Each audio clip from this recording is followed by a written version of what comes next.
Dear student BA second year 4th semester. ਅੱਜ ਅਸੀਂ elective Punjabi ਦਾ ਹਾਸ਼ਮ ਦੇ ਅਗਲੇ ਪੈਰੇ ਕਰਾਂਗੇ। ਅੱਜ ਅਸੀਂ ਹਾਸ਼ਮ ਦਾ 11ਵਾਂ ਪੈਰਾ ਕਰਾਂਗੇ, ਚੱਚਾ ਪੈਰਾ। ਤਾਂ ਚਮਕੀ ਆਨ ਦੁਪਹਿਰੀ ਵੇਲੇ, ਗਰਮੀ ਗਰਮ ਬਹਾਰੇ, ਤਪਦੀ ਵਾਓ ਵਗੇ ਅਸਮਾਨੋਂ ਪੰਛੀ ਮਾਰ ਉਤਾਰੇ। ਆਤਿਸ਼ ਦਾ ਦਰਿਓ ਖਲੋਤਾ ਥਲ ਮਾਰੂ ਵੱਲ ਚਾਰੇ, ਹਾਸ਼ਮ ਫੇਰ ਪਿਛਾਂ ਨਾ ਮੁੜਦੀ ਲੂ ਲੂ ਹੋਤ ਪੁਕਾਰੇ। ਤਾਂ ਪ੍ਰਸੰਗ ਵਿੱਚ ਕਵੀ ਲਿਖਦਾ ਹੈ ਕਿ ਇਹ ਕਾਵ ਟੋਟਾ ਹਾਸ਼ਮ ਦੇ ਕਿੱਸੇ ਸੱਸੀ ਪੁੰਨੂ ਵਿੱਚੋਂ ਲਿਆ ਗਿਆ ਇੱਕ ਅੰਸ਼ ਹੈ, ਜੋ ਕਿ ਮੱਧਕਾਲੀ ਕਾਵ ਸੰਗੰਧੀਆਂ ਕਾਵ ਸੰਗ੍ਰਹਿ ਵਿੱਚ ਦਰਜ ਹੈ। ਇਸ ਕਿੱਸੇ ਵਿੱਚ ਕਵੀ ਨੇ ਸੱਸੀ ਪੁੰਨੂ ਦੀ ਪ੍ਰੀਤ ਕਹਾਣੀ ਨੂੰ ਬਿਆਨ ਕੀਤਾ ਹੈ।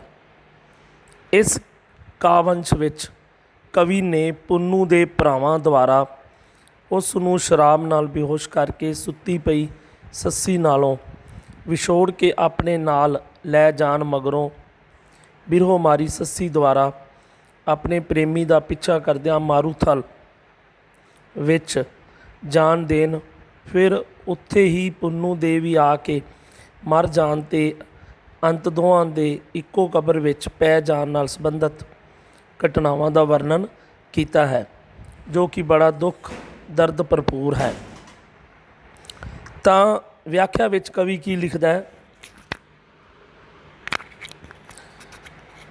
ਕਿ ਦੁਪਹਿਰ ਸਮੇਂ ਮਾਰੂਥਲ ਕਿਸ ਤਰ੍ਹਾਂ ਅੱਗ ਦਾ ਦਰਿਆ ਬਣ ਗਿਆ ਸੀ, ਜਿਸ ਵਿੱਚੋਂ ਪੁੰਨੂ ਦੀ ਭਾਲ ਕਰਦੀ ਹੋਈ ਸੱਸੀ ਤੁਰਦੀ ਜਾ ਰਹੀ ਸੀ।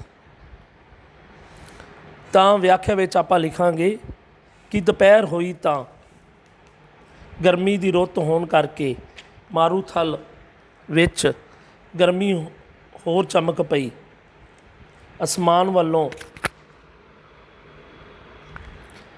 ਵੱਲੋਂ ਤਪਦੀ ਹਵਾ ਵਗ ਰਹੀ ਸੀ, ਜੋ ਕਿ ਪੰਛੀਆਂ ਨੂੰ ਮਾਰ ਮਾਰ ਕੇ ਥੱਲੇ ਸੁੱਟ ਰਹੀ ਸੀ। ਧੁੱਪ ਵਿੱਚ ਸੜਦੀ ਬਲਦੀ ਰੇਤ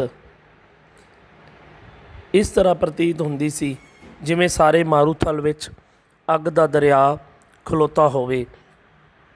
ਹਾਸ਼ਮ ਕਹਿੰਦਾ ਕਿ ਇੰਨੀਆਂ ਤਕਲੀਫਾਂ ਹੋਣ ਦੇ ਬਾਵਜੂਦ ਵੀ ਸੱਸੀ ਪਿਛਾਂ ਨਹੀਂ ਸੀ ਮੁੜ ਰਹੀ ਅਤੇ ਉਸ ਦਾ ਲੂਲੂ ਪੁੰਨੂ ਹੋਤ ਨੂੰ ਪੁਕਾਰ ਰਿਹਾ ਸੀ। ਅਗਲਾ ਪੈਰਾ ਹੈ 12ਵਾਂ ਪੈਰਾ ਹੈ, ਛੱਛਾ ਪੈਰਾ। ਨਾਜ਼ੁਕ ਪੈਰ ਗੁਲਾਬ ਸੱਸੀ ਦੇ ਮਹਿੰਦੀ ਨਾਲ ਸ਼ਿੰਗਾਰੇ, ਆਸ਼ਕ ਵੇਖ ਬਏ ਇੱਕ ਵਾਰੀ ਜਿਉਂ ਤਿੰਨਾਂ ਪਰ ਵਾਰੇ, ਬਾਲੂ ਰੇਤ ਤਪੇ ਵਿੱਚ ਥਲਦੇ ਜਿਉਂ ਭੁੰਨਣ ਜੋ ਪਠਿਆਰੇ, ਹਾਸ਼ਮ ਵੇਖ ਯਕੀਨ ਸੱਸੀ ਦਾ ਸਿਦਕੋ ਮੂਲ ਨਾ ਹਾਰੇ। ਤਾਂ ਪ੍ਰਸੰਗ ਉਸੇ ਤਰ੍ਹਾਂ ਹੀ ਆਪਾਂ ਲਿਖਣਾ ਹੈ। ਤਾਂ ਪ੍ਰਸੰਗ ਵਿੱਚ ਇਹਨਾਂ ਸਤਰਾਂ 'ਚ ਕਵੀ ਦੱਸੇ ਕਿਸ ਤਰ੍ਹਾਂ ਮਾਰੂਥਲ ਦੀ ਗਰਮੀ ਅਤੇ ਬਿਰਹੋ ਦੀ ਤਪਸ਼ ਸੱਸੀ ਦਾ ਬੁਰਾ ਹਾਲ ਕਰਦੀ ਹੈ, ਅਤੇ ਪਰੰਤੂ ਉਹ ਸਿਦਕ ਨਹੀਂ ਹਾਰਦੀ। ਤਾਂ ਵਿਆਖਿਆ ਵਿੱਚ ਕਵੀ ਲਿਖਦਾ ਹੈ ਕਿ ਤਪਦੇ ਮਾਰੂਥਲ ਵਿੱਚ ਪੁੰਨੂ ਦੀ ਡਾਚੀ ਦੀ ਪੈੜ ਨੂੰ ਰੱਬਰੀ ਸੱਸੀ ਦੇ ਪੈਰ ਗੁਲਾਬ ਵਰਗੇ ਨਾਜ਼ੁਕ ਅਤੇ ਸੁੰਦਰ ਸਨ ਅਤੇ ਉਹ ਮਹਿੰਦੀ ਨਾਲ ਸ਼ਿੰਗਾਰੇ ਹੋਏ ਸਨ।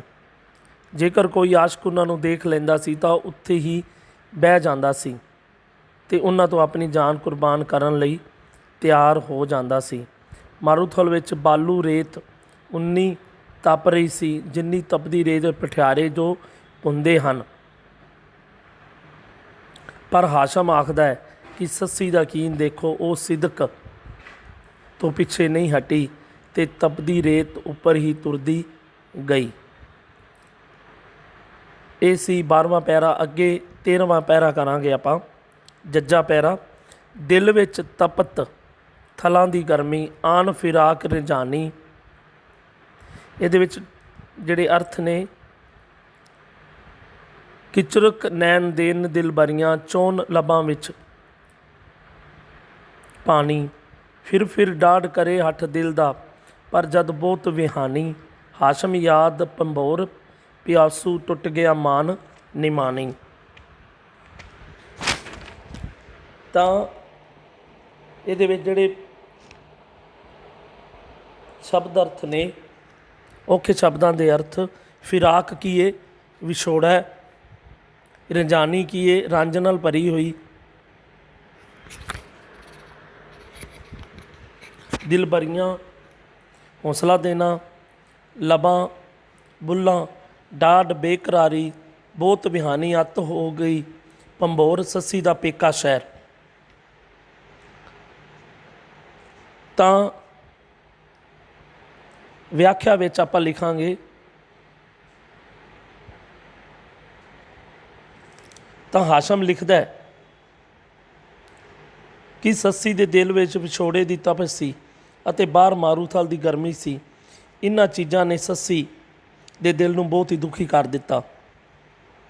ਉਸ ਦੇ ਨੈਣ ਕਿੰਨਾ ਕੁ ਚਿਰ ਦਿਲ ਭਰੀਆਂ ਕਰ ਸਕਦੇ ਸਨ। ਉਹ ਰੋ ਰੋ ਕੇ ਉਸ ਦੇ ਪਿਆਸੇ ਬੁੱਲ੍ਹਾਂ ਵਿੱਚ ਪਾਣੀ ਚੋ ਰਹੇ ਸਨ। ਉਸ ਦੇ ਦਿਲ ਵਿੱਚ ਮੁੜ ਮੁੜ ਕੇ ਇੱਕ ਬੇਕਰਾਰੀ ਜਿਹੀ ਉੱਠਦੀ ਸੀ। ਪਰ ਜਦੋਂ ਇਸ ਤਰ੍ਹਾਂ ਅੱਤ ਹੋ ਗਈ ਤਾਂ ਉਸ ਨੂੰ ਭੰਬੋਰ ਸ਼ਹਿਰ ਯਾਦ ਆਇਆ। ਉਸ ਦਾ ਨਿਮਾਣੀ ਦਾ ਮਾਣ ਟੁੱਟ ਚੁੱਕਾ ਸੀ। ਇਹ ਸੀ 13ਵਾਂ ਪੈਰਾ। ਅੱਗੇ 14ਵਾਂ ਪੈਰਾ ਆਪਾਂ ਕਰਾਂਗੇ। ਜੇ ਜਾਣਾ ਛੱਡ ਜਾਨ ਸੱਸੀ ਨੂੰ ਇੱਕ ਪਲ ਪਲਕ ਨਾ ਚਮਕਾਂ। ਗਰਦ ਹੋਆਂ ਵਿੱਚ ਗਰਦ ਥਲਾਂ ਦੀ ਵਾਂਗ ਜਵਾਹਰ ਦਮਕਾਂ। ਜਲ ਵਾਂਗੂ ਰਲ ਦੇਣ ਦਿਖਾਲੀ ਥਲ ਮਾਰੂ ਦੀਆਂ ਚਮਕਾਂ। ਹਾਸ਼ਮ ਕੌਣ ਸੱਸੀ ਬਿਨ ਦੇਖੇ ਇਸ ਇਸ਼ਕ ਦੀਆਂ ਰਮਕਾਂ। ਤਾਂ ਔਖੇ ਸ਼ਬਦ ਦਾ ਅਰਥ ਹੈ ਗਰਦ ਮੈਨਾ ਮਿੱਟੀ, ਦਮਕਾ ਮੈਨਾ ਲਿਸ਼ਕਾਂ, ਰਮਕਾਂ ਰਮਜਾਂ। ਤਾਂ ਪ੍ਰਸੰਗ ਪਹਿਲਾਂ ਹੀ ਆਪਾਂ ਉਸ ਤਰ੍ਹਾਂ ਹੀ ਲਿਖਣਾ ਹੈ ਜਿਵੇਂ ਹੈ। ਤਾਂ ਪ੍ਰਸੰਗ ਵਿੱਚ ਲਾਸਟ ਵਿੱਚ ਆਪਾਂ ਲਿਖਦੇ ਹਾਂ ਵੀ ਇਹਨਾਂ ਸਤਰਾਂ 'ਚ ਕਵੀ ਦੱਸਦਾ ਹੈ ਕਿ ਕਿਸ ਤਰ੍ਹਾਂ ਮਾਰੂਥਲ ਦੀ ਗਰਮੀ, ਬਿਰਹੋ ਦੀ ਤਪਸ਼ ਸੱਸੀ ਦਾ ਬੁਰਾ ਹਾਲ ਕਰਦੀ ਹੈ। ਉਹ ਆਪਣਾ ਸਿਦਕ ਨਹੀਂ ਹਾਰਦੀ। ਤਾਂ ਵਿਆਖਿਆ ਵਿੱਚ ਆਪਾਂ ਲਿਖਾਂਗੇ, ਹਾਸ਼ਮ ਕਹਿੰਦਾ ਹੈ ਕਿ ਮਾਰੂਥਲ ਦੀ ਗਰਮੀ ਅਤੇ ਵਿਛੋੜੇ ਦੇ ਦੁੱਖ ਦੀ ਸੜੀ ਸੱਸੀ ਸੋਚ ਰਹੀ ਸੀ ਕਿ ਜੇਕਰ ਮੈਨੂੰ ਇਹ ਪਤਾ ਹੁੰਦਾ ਕਿ ਮੈਨੂੰ ਪੁੰਨੂ ਨੇ ਸੁੱਤੀ ਪਈ ਨੂੰ ਛੱਡ ਜਾਣਾ ਹੈ ਤਾਂ ਮੈਂ ਸਾਰੀ ਰਾਤ ਜਾਗਦੀ ਰਹਿੰਦੀ ਅਤੇ ਇੱਕ ਪਲ ਲਈ ਵੀ ਆਪਣੀਆਂ ਅੱਖਾਂ ਨੂੰ ਨਾ ਚਮਕਦੀ। ਮੈਂ ਪੁੰਨੂ ਦੀ ਖਾਤਰ ਮਾਰੂਥਲ ਦੀ ਮਿੱਟੀ ਵਿੱਚ ਮਿਲ ਕੇ ਮਿੱਟੀ ਹੀ ਬਣ ਜਾਣਾ ਚਾਹੁੰਦੀ ਹਾਂ ਅਤੇ ਇਸ ਵਿੱਚ ਜਵਾਹਰ ਵਾਂਗ ਚਮਕਣਾ ਚਾਹੁੰਦੀ ਹਾਂ। ਸੱਸੀ ਨੂੰ ਦੂਰੋਂ ਮਾਰੂਥਲ ਦੀ ਚਮਕ ਇਸ ਤਰ੍ਹਾਂ ਪ੍ਰਤੀਤ ਹੋ ਰਹੀ ਸੀ ਜਿਵੇਂ ਪਾਣੀ ਚੱਲ ਰਿਹਾ ਹੋਵੇ। ਹਾਸ਼ਮ ਕਹਿੰਦਾ ਹੈ ਕਿ ਸੱਸੀ ਤੋਂ ਬਿਨਾਂ ਇਸ਼ਕ ਦੀਆਂ ਰਮਜਾਂ ਨੂੰ ਹੋਰ ਕੌਣ ਜਾਣਨ ਦਾ ਜੇਰਾ ਕਰ ਸਕਦਾ ਹੈ। ਅੱਗੇ 15ਵਾਂ ਪੈਰਾ। ਥਲ ਮਾਰੂ ਤਪ ਤੋਜਕ ਹੋਇਆ ਆਤਸ਼ ਫੌਜ ਹਿਜਰ ਦੀ। ਜਬ ਲਗ ਸਾਂਸ ਨਿਰਾਸ਼ ਨਾ ਹੋਵਾਂ ਯੂਸਫ ਤਾਂਗ ਮਿਸਰ ਦੀ। ਮੁੜਨ ਮੁਹਾਲ ਤੇ ਵੇਖਣ ਔਖੀ ਸੂਰਤ ਕੇਚ ਸ਼ਹਿਰ ਦੀ। ਹਾਸ਼ਮ ਸਖਤ ਬਿਲੋਚ ਕਮੀਨੇ ਬੇਇਨਸਾਫ ਬੇਦਰਦੀ। ਤਾਂ ਪ੍ਰਸੰਗ ਵਿੱਚ ਆਪਾਂ ਉਸੇ ਤਰ੍ਹਾਂ ਲਿਖਾਂਗੇ ਕਿ ਇਹਨਾਂ ਸਤਰਾਂ 'ਚ ਕਵੀ ਪੁੰਨੂ ਦੀ ਭਾਲ ਕਰਦੀ ਸੱਸੀ ਦੁਆਰਾ ਤਪਤੇ ਮਾਰੂਥਲ ਵਿੱਚ ਸਹੇ ਜਾ ਰਹੇ ਦੁੱਖਾਂ ਦਾ ਵਰਣਨ ਕਰਦਾ ਹੈ। ਤਾਂ ਵਿਆਖਿਆ ਵਿੱਚ ਹਾਸ਼ਮ ਲਿਖਦਾ ਹੈ ਕਿ ਇੱਕ ਪਾਸੇ ਮਾਰੂਥਲ ਤਪ ਕੇ ਦੋਜ਼ਖ ਵਰਗਾ ਬਣ ਗਿਆ, ਦੂਜੇ ਪਾਸੇ ਸੱਸੀ ਦੇ ਦਿਲ ਨੂੰ ਵਿਛੋੜੇ ਦੇ ਦਰਦ ਦੀ ਅੱਗ ਸਾੜ ਰਹੀ ਸੀ। ਹੁਣ ਸੱਸੀ ਲਈ ਮੁੜਨਾ ਵੀ ਔਖਾ ਸੀ ਅਤੇ ਨਾਲ ਹੀ ਪੁੰਨੂ ਦੇ ਕੇਚਮ ਸ਼ਹਿਰ ਦੀ ਸੂਰਤ ਵੇਖਣੀ ਵੀ ਔਖੀ ਸੀ। ਪਰ ਉਹ ਸੋਚ ਰਹੀ ਸੀ ਕਿ ਜਿੰਨਾ ਚਿਰ ਮੇਰੇ ਵਿੱਚ ਸਾਹ ਹੈ ਮੈਂ ਨਿਰਾਸ਼ ਨਹੀਂ ਹੋਵਾਂਗੀ। ਮੇਰੇ ਵਿੱਚ ਕੇਚਮ ਸ਼ਹਿਰ ਲਈ ਇਸੇ ਪ੍ਰਕਾਰ ਦੀ ਤਾਂਘ ਹੈ ਜਿਸੇ ਤਰ੍ਹਾਂ ਯੂਸਫ ਦੇ ਮਨ ਵਿੱਚ ਮਿਸਰ ਦੀ ਤਾਂਘ ਸੀ। ਹਾਸ਼ਮ ਕਹਿੰਦਾ ਹੈ ਕਿ ਪੁੰਨੂ ਦੇ ਬਲੋਚ ਭਰਾ ਬੜੇ ਕਮੀਨੇ, ਬੇਇਨਸਾਫ ਅਤੇ ਬੇਦਰਦੀ ਸਨ ਜਿਨ੍ਹਾਂ ਨੇ ਸੱਸੀ ਨੂੰ ਉਸਦੇ ਪ੍ਰੇਮੀ ਨਾਲੋਂ ਵਿਛੋੜ ਕੇ ਧਰੋਹ ਕਮਾਇਆ ਸੀ, ਜ਼ੁਲਮ ਕੀਤਾ ਸੀਗਾ। ਸਟੂਡੈਂਟ ਅੱਜ ਦਾ ਸਿਰਫ ਇੰਨਾ ਹੀ। ਕੱਲ੍ਹ ਨੂੰ ਆਪਾਂ ਅੱਗੇ ਜਿਹੜਾ 16ਵਾਂ ਪੈਰਾ ਕਰਾਂਗੇ। ਧੰਨਵਾਦ।